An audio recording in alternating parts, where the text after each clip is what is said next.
Hello there once again, and welcome to The Verdict. Mick Cornett with Kent Myers. We're here every week meeting interesting people and dealing with topical issues, and we welcome back one of our favorite guests. Well, obviously our most favorite guest, although we don't tell any of our other guests that, but it's Mike McCarville. We call him our favorite guest because he's been on our show more times than anybody else by some considerable degree, and we wanted him to come back today to talk about, it's a little early, but talk about presidential politics 2011, 2012, and a lot going on, and he's going to tell us about it. Yeah, there are a lot of candidates and a lot of interesting candidates. Should be an interesting race, too, taking on an incumbent on the Republican side. We'll be back with Mike McCarville coming up next on The Verdict.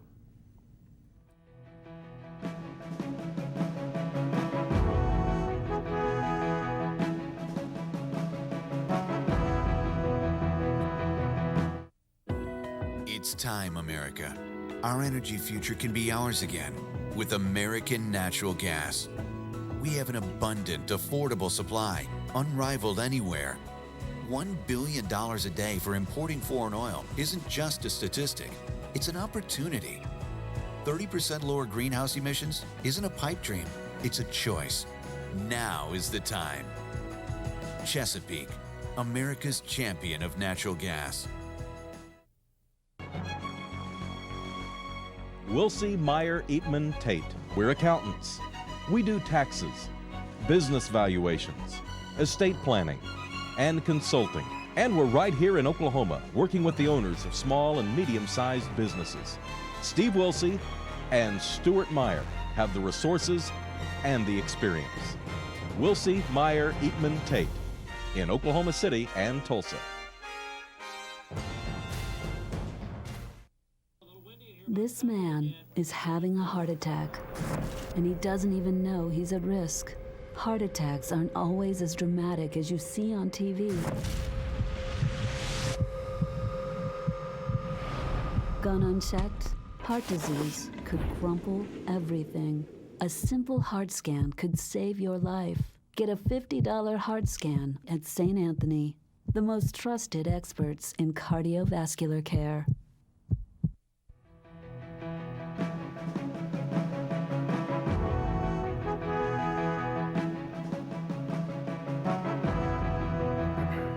Welcome back to the set of The Verdict. Mick Cornett with Kent Myers, and Kent's going to introduce today's guest. Yes, and welcome to the McCarville Show. No, this is The Verdict. But we have Mike McCarville on again with us for the 17th time, increasing his record of being the top appearing guest on our show. He's a former talk show host and news director of KTOK, creator of the McCarville Report, a political consultant for many years to a number of candidates, and he's Mr. Oklahoma Insider on political matters. Welcoming him back to The Verdict again. Mike, sure good to see you. Thank you, Kent and Mick, for having me. I'm going to keep coming back as long as you guys keep paying me. Checks in the mail, Mike. Y'all do a great job. Along with those 16 others. Yeah, there you go. It's always fun to be here. Well, thanks very much for coming back, and we're going to talk about presidential politics. It is not that early to be talking about this stuff. As strange as it may seem, that's right. After January, it will really heat up. Oh, yeah. And, by spring, we'll probably have, at the most, 2 front runners, you would think, on the Republican side. These people are really going to start filtering themselves out. One would think so. I think the filtering process, Mick, has already begun. Mm-hmm. I think it's begun with the debates. We've had some candidates who have kind of stood out for various reasons and have kind of measured up, and others who haven't done very well. Right. And the difficulty some of the Republican candidates face, probably more than half of them, is that they haven't gotten any traction. Right. Rick Perry, the governor of Texas, jumped into the race with immediate traction. Literally within just a few days, Mick, he was number one. He was the leader, and he still is today. Although I think former Michigan Governor Romney's gaining on him a little bit, Massachusetts governor, whichever state it was. But at any rate, those two I think are number one and number two. And then you've got all the other ones in the mix there. And you've got people who are superb human beings and are good candidates, like Herman Cain, who's a great guy and has good ideas, no traction. He has not yet demonstrated the ability to raise the kind of money that Rick Perry's going to be able to raise and that Romney's already probably raised. Then you've got Ron Paul, who is viewed by many people as a Don Quixote who tilts at every windmill. And to a lot of people, that plays. To a certain part of the conservative base, that plays. Sure. But in a wide open Republican primary. I just don't think he's going to go anywhere. Michelle Bachmann, forget it. She's not going anywhere. She's in the race, but I suspect she'll pull out before long. Rick Santorum, I mean, I don't think he's going anywhere either. John Huntsman, again, a great guy, good ideas, no traction at all. You mention his name to people, you get a blank look. They don't know who you're talking about. Well, let's talk about him just for a Yeah. minute. The early word about him was that he was an up-and-coming, likely, very acceptable candidate to a large part of the Republican base, but that hasn't seemed to develop. Why is that? No, I think primarily because Perry and Romney have kind of pushed him off center stage, and it's very difficult when you don't have a name to begin with, and the media kind of tends to ignore you, as they have done with Huntsman and with a lot of them, for that matter. And Perry is in the news every day, and you see, a lot of people say, well, this last Republican debate that the Tea Party sponsored in Florida, who do you think the winner was? And they'll say, don't you think it was Romney? And I'll say, no, it was Rick Perry, and here's why. Not because of anything he said during the debate. Every news story, on every website, on every newscast, CNN, MSNBC, Fox, you name it, the picture has been of Rick Perry, and the story has been about Rick Perry being picked on by all the other candidates. So the perception is, this is the guy. This is number one. So I think he's the winner because of that. People seem to like Perry because he speaks with conviction. And maybe they don't like his ideas, but they like the fact that he stands behind them. I agree with that, Mick. The problem Perry has got to manage is his mouth. He's got to be a bit more careful on what he says. He's a candidate for president, not a candidate for governor or dog catcher or county sheriff. And I think he's just got to be very, very careful what he said and how he says it. His position on immigration is going to be controversial in many areas. Yeah. Now, in Texas, where there's a large Hispanic population, perhaps it plays better. But in general, he has favored or been supportive of illegal citizens receiving college tuition that is government sponsored. That's true, and that will be a problem for it. Yeah. I'll So tell you, how's that? I mean, that in some parts of the country, that's going to be a serious issue, for it will, especially in the Republican primary. Exactly, and that's the point I was just going to make. In a Republican primary, that will bedevil him. And as people are going to, in the Republican primary, voters are going to have to come down, they're going to have to make choices. Right. Do you go with a guy like Perry, who you don't like for maybe that reason, or somebody like Romney, who you don't like for the health care plan he instituted back in his home state when he was governor? Perry's defense is that he wants to turn these young people into taxpayers. And what better way to turn them into taxpayers than to get them a college degree? That's the theory behind it. Kind of makes some fiscal sense. How would that argument, that pro and con that I just described, how will that play in Oklahoma? That's a good question. I don't know. I think Perry, in the overall, is going to do very well in Oklahoma. And most everybody I've talked to and asked, had lunch today with a political consultant, and I said, how's Perry going to do? Oh, I'll do very well. So, I mean, whether it's a proximity to Texas or because we consider him almost one of us. Right. Well, he's probably knowledgeable on the oil and gas business. Oh, he certainly is that. One would assume. That's where a lot of his money's coming from. And that certainly would serve Oklahoma's interests financially. Yeah, absolutely would, And the fact that he is a conservative, and I think people in Oklahoma generally believe that Texans are philosophically, politically similar. I don't think they believe there's some cultural divide. Yeah. You know, to me, a bigger problem, and this gets right down to it, a bigger problem Governor Perry is going to have is when conservative Republican voters learn, or are told, and they will, and they are being told, that he was involved in Al Gore's campaign. Well, he was Texas when he was a chairman, Democrat. He was a chairman in Texas. Chairman, yeah. And even though people will say, well, okay, he was a Democrat back then, but Al Gore. I mean, they say, wasn't Al Gore as crazy back then as he is now? I mean, that kind of thing. Sure. And I think that plays to his disadvantage, not to his advantage. And I think it's a lump he's going to have to figure out how to deal with. Well, and to talk about seceding from the Union. And now you want to be president of the Union. That's kind of difficult to. That's it. He's got to be more careful. I think you have to understand Texans to well, I do, and you got to understand Rick if you're Perry. in Oklahoma, you get that. You get the fact that Texans believe that somehow Texas is superior to the rest of the country, and that would be a natural statement for a statewide political office. But that isn't why we like it. But that won't play well in California and New York. No, That's it your certainly point. won't. I get that. Or Florida, probably, for that matter. But for a politician to placate that position in Texas doesn't surprise me a bit, doesn't insult me, and I put this much credibility into it. He's playing to the crowd to a certain extent, and who hadn't done that? There's one other guy who's in the presidential race, I guess, and that's what a lot of people say, I guess he is, and that's Newt Gingrich, former Speaker of the House. Right. And I think Newt's time has come and gone. And I just wish he'd kind of get off the stage. And a lot of people feel that way. Well, they does like he even him. have a campaign organization Well, now? I think he does. I think he's still running. Yeah. Here's where we're at, I think, with Newt. And it's in a similar case, it's with Sarah Palin, even though she's not an announced candidate.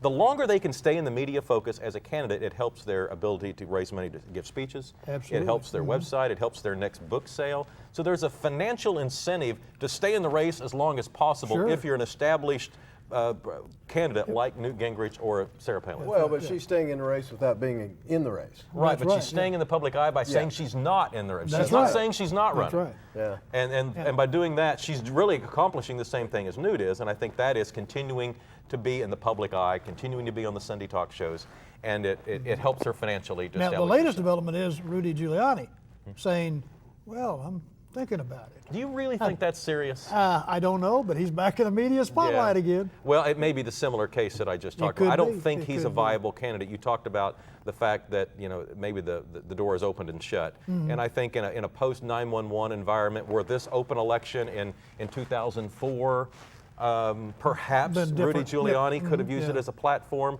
But today, it just seems a little bit removed. He seems yesterday's news, and his personal issues aren't going to work in a Republican side. be.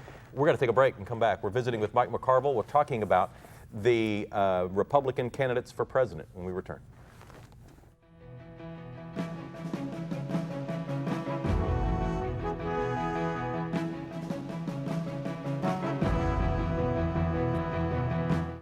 In 25 years, world energy demand will grow by 44%, with oil and natural gas largely meeting the need. The question is, will America's demand be met by American resources? Oklahoma says yes. We're developing the largest oil and natural gas discoveries America has seen in 40 years. It's creating jobs and millions in tax revenue for schools, roads, and hospitals. Oklahoma's oil and natural gas industry, advancing our state, empowering our nation. When you have something important to communicate, it becomes clear that there's a lot of competition for your audience's attention. So how can your message stand out and actually resonate with your audience? Legal Graphics has the answers. The team at Legal Graphics will work with you to plan, design, and even test your presentation to ensure your message will be heard and remembered. Call Legal Graphics today to schedule an appointment. The readiness is all. The thing that has made the most sense for me is realizing that I am still an educator, and that is what I do at the Chickasaw Nation. I'm Dr. Amanda Cobb-Greetham. I'm a historian, and I'm Chickasaw.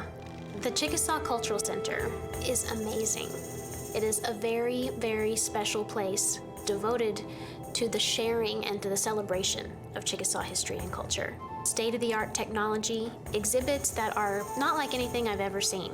The Spirit Forest is incredible, and you feel as if you have actually just walked into a forest with huge trees all around you. It's timeless, and yet it's sort of also representative of our time depth, to really just sort of reach through time and touch the past. By the end of the exhibits, you really have a sense of Chickasaw cultural and political resurgence and the extent to which we are a healthy, dynamic, and vital tribe today. Chickasaws have always been an inclusive people. This is something for the whole community and for the state of Oklahoma.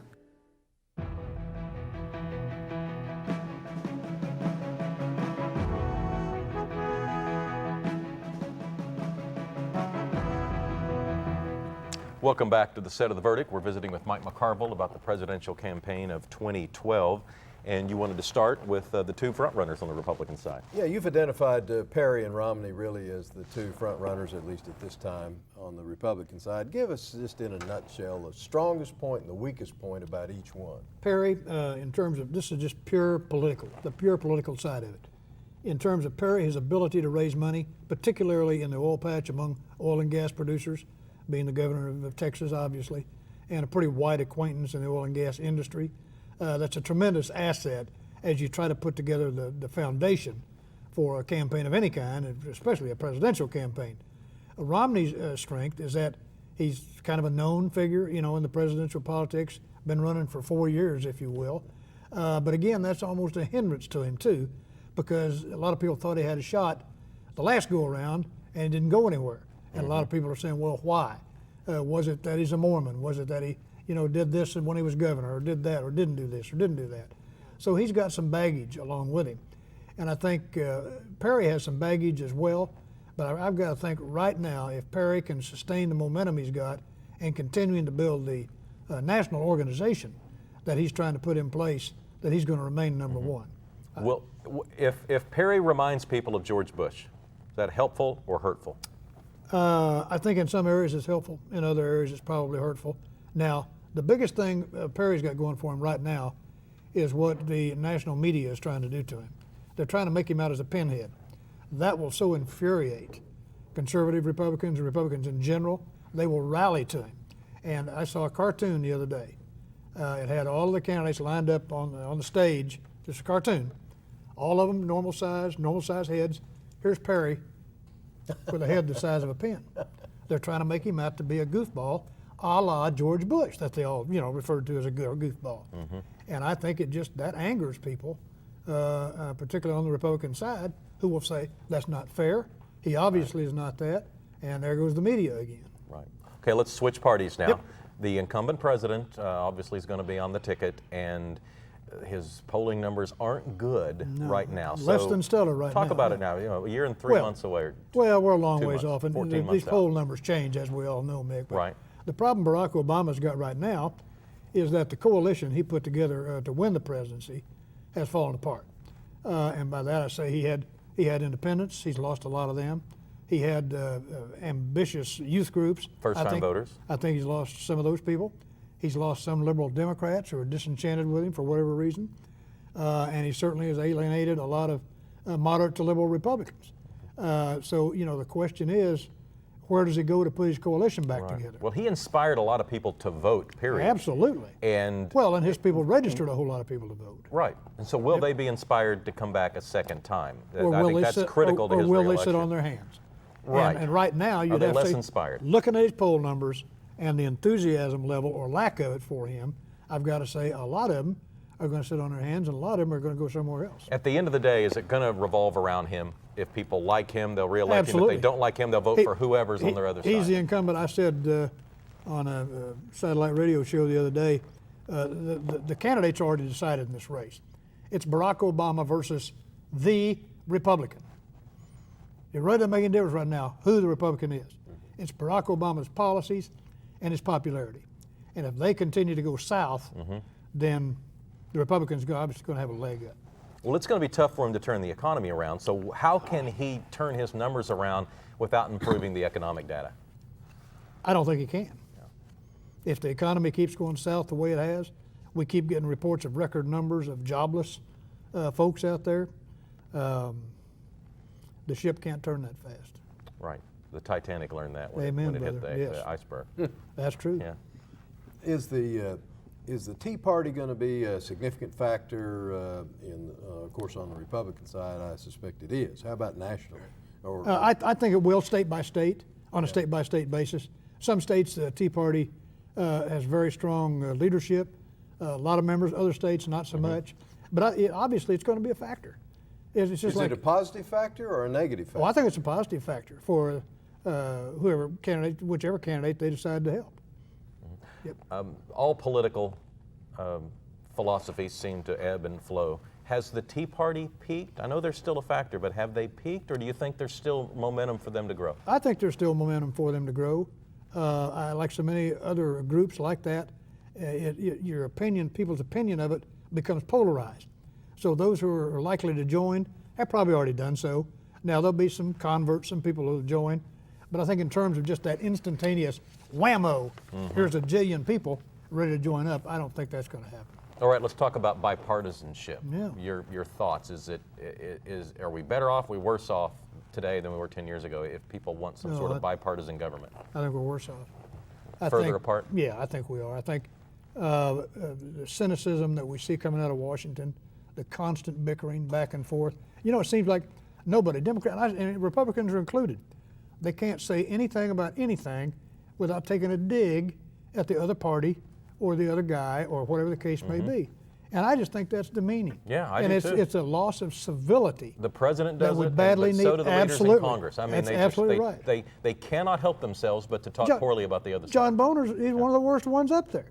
He can't say anything without digging somebody. That's right.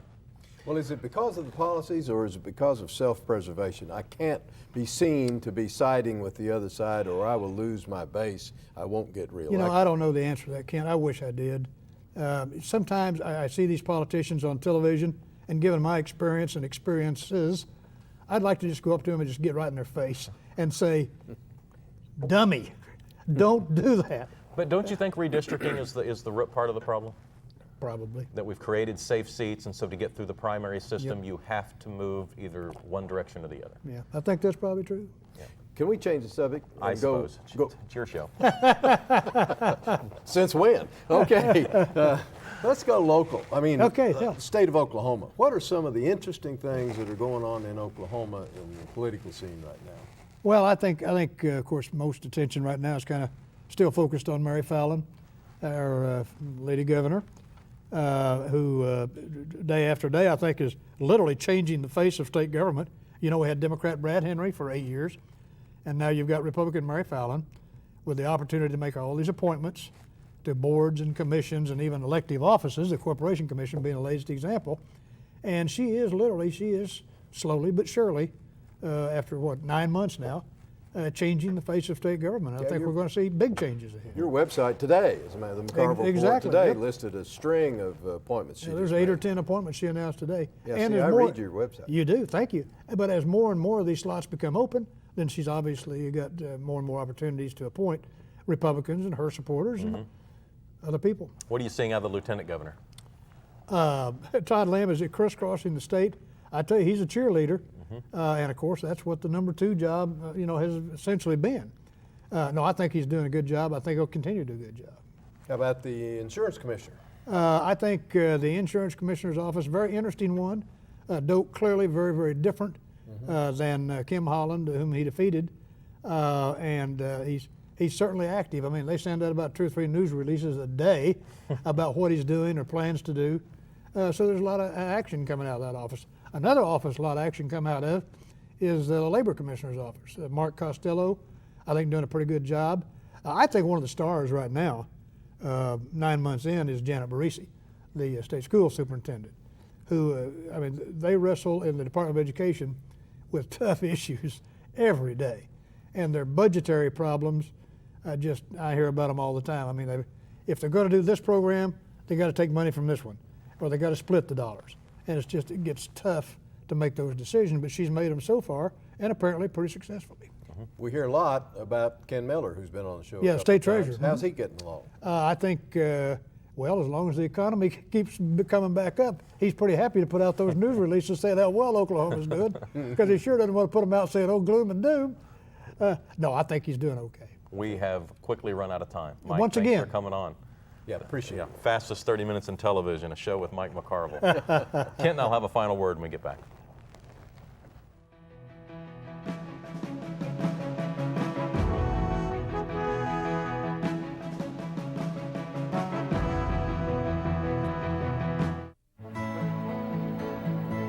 The good life comes naturally to Tulsa, where nature's beauty is matched with an eye for aesthetics. A legacy of neighborhoods graced with lawns and landscaping and handsome homes. A place that seems to have patented an ideal lifestyle. Bank First is loyal to the quality of life Tulsa assures its citizens, to the priority placed on education, culture, and growth. Loyal to builders who transform raw land into residential charm. Developers who see opportunity and add vitality to Tulsa's economy. Bank First serves both enterprise and private lives that need a loyal partner. It's how we help nurture this city's very good life. Bank First. Loyal to Oklahoma. Loyal to you. All children deserve a life of hope and love, but sometimes they experience a life of pain, neglect, and abuse. When that happens, each child deserves all the quality assistance and representation that can be offered in our legal system. For more information, call 23-CHILD. Oklahoma Lawyers for Children, helping to bring hope and love back to the lives of abused children. The Journal-Record is pleased to be a sponsor of The Verdict. The Journal-Record, since 1903, the best source of Oklahoma business news and legal information. And for almost 30 years, Oklahoma political, government, and business leaders have turned to the McCarville Report for accurate, reliable, inside information. Visit the McCarville Report online.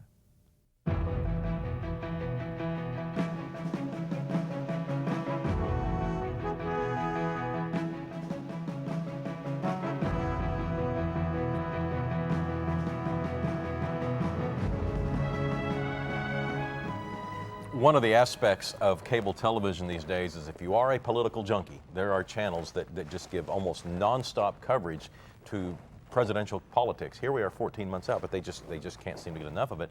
And in some ways, that seems to be fueling some level of public discourse about this election, even though it's a long ways off. Well, it is a long way off. Of course, I think last time it was this active at the same time, but we didn't have an incumbent president then. That seems to make a big difference.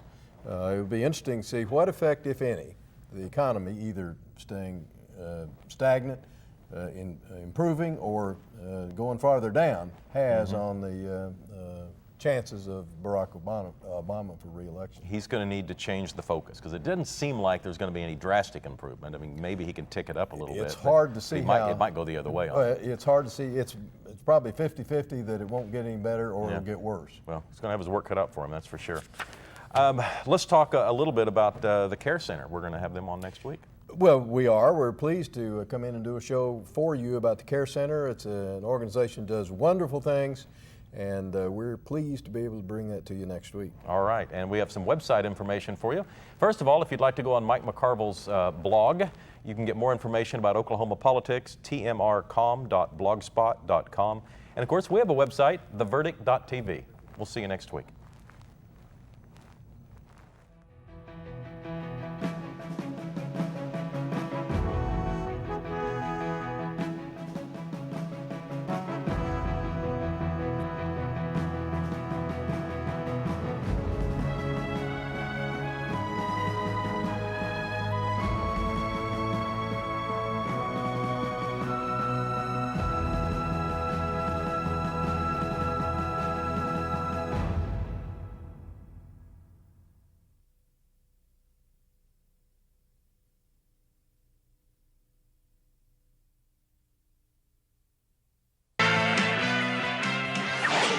The preceding program was produced exclusively for the Cox Channel.